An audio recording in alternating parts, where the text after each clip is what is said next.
नमस्कार विद्यार्थी मित्रांनो, मी उमेश. स्वागत आहे तुमचं मराठी टेक मित्र आपल्या यूट्यूब चॅनलमध्ये.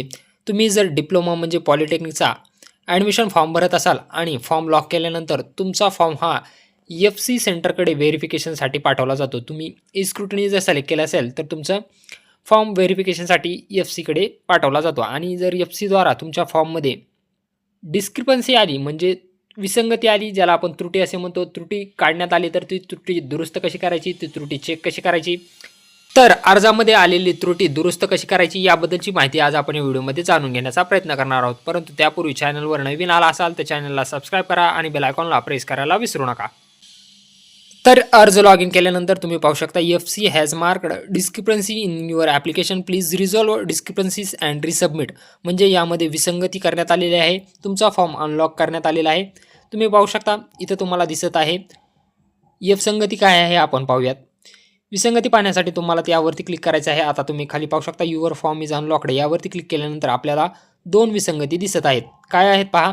रिझर्वेशन डिटेल्समध्ये एक आलेली आहे आणि 2 नंबरची रिझर्वेशन डिटेल्समध्ये. म्हणजे आपण नॉन क्रिमिलियर अपलोड केलेलं नाही, त्यामुळं आपल्या अर्जामध्ये विसंगती म्हणजे त्रुटी काढण्यात आलेली आहे.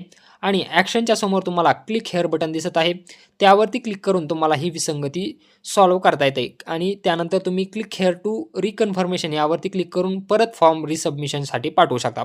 या ठिकाणी पाहू शकता आपल्यासाठी कास्टमध्ये रिझर्वेशन कॅटेगरीमध्ये नॉन क्रिमिलियर अपलोड करण्यासाठी ऑप्शन देण्यात आलेलं आहे. आपण ते अपलोड केलेलं नव्हतं, यामुळे अर्ज तुमचा डिस्क्रिपन्सी म्हणजे त्रुटीमध्ये टाकण्यात आलेला आहे. ही त्रुटी आपल्याला काढून परत कागदपत्रे अपलोड करून रिसबमिट करायचं आहे. त्यानंतर परत तुमचा FCद्वारा फॉर्म चेक केला जातो आणि अप्रूव्ह केला जातो, किंवा तुमच्या अर्जामध्ये परत त्रुटी आल्यानंतर ती तुम्हाला त्रुटी दुरुस्त करावी लागेल. या ठिकाणी पाहू शकता डॉक्युमेंट्स अपलोडमध्ये आपण नॉन क्रिमिलियर सर्टिफिकेट अपलोड केलेलं नाही. हे नॉन क्रिमिलियर सर्टिफिकेट इथून अपलोड करून सेव्ह अँड प्रोसीड करून तुम्हाला फॉर्म रिसबमिट करायचा आहे. अशा प्रकारे तुमच्या अर्जामध्ये काय विसंगती आलेली आहे हे कमेंट बॉक्समध्ये नक्की सांगा. व्हिडिओ आवडला असेल तर व्हिडिओला लाईक आणि शेअर करायला विसरू नका.